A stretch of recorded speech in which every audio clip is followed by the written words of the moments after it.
have my fine silver in some self-locking tweezers. I turn my torch upside down and I gently heat from the bottom. I'm heating from the bottom to keep it from going off to one side. You see how it balls up? And then I can make that ball as big or as little as I want. And then I kind of at the end just kind of go back and forth just to even it out in the center. So let me flip it over and show you again. So I start out underneath, not getting too close, and then I just kind of even it out from the bottom, from the side. And the fine silver stays nice and shiny.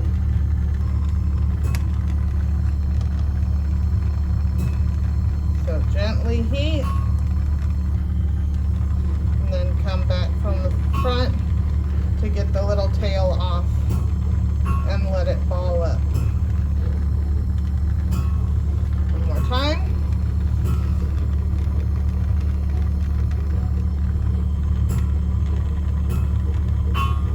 And that's all there is to it.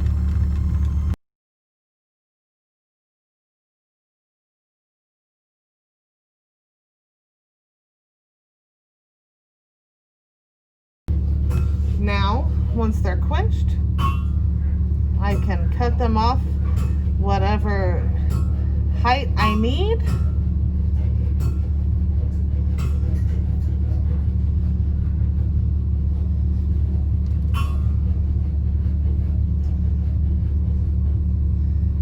And then I can file off this end and I've got a little decorative rivet.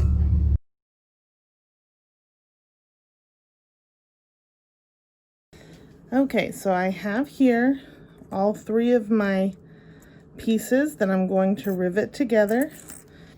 They have been sanded, they have been filed, the holes have been drilled, and as you just saw, I have created the decorative heads on my rivets. I've cut them and filed them flat, so they are ready to rivet.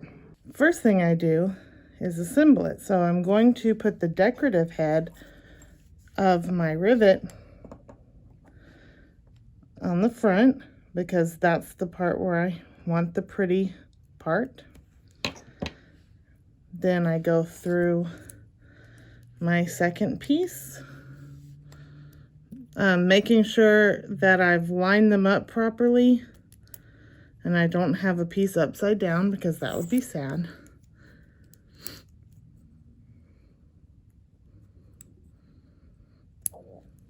Okay. Now, it might be tempting to go ahead and just put them all in, but in my experience, as you turn it over, they're gonna all try and fall out. So it's still easiest to at least get the backs set a little bit and put them in one by one, and then you can do the final setting on all of them. So I've got one in.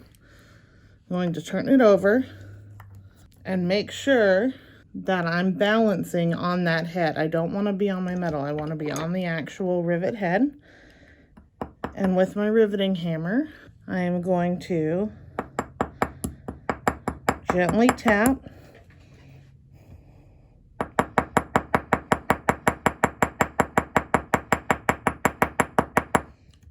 Turn it 90 degrees.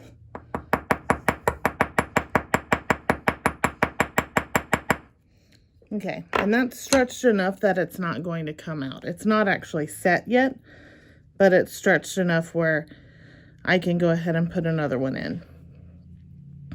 You don't want to stretch them. You don't want to set it all the way at first, because in order to get the rest of your rivets in, you might need a little bit of wiggle room.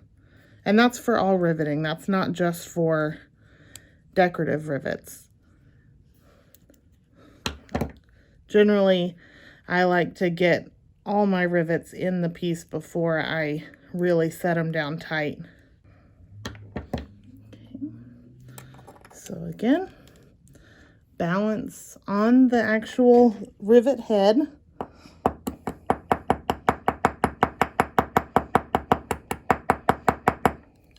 Turn it 90 degrees.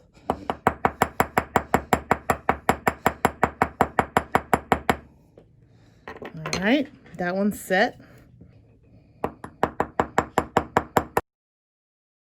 Now I've got them all just barely set, so I can lay it flat and get to work setting them the rest of the way.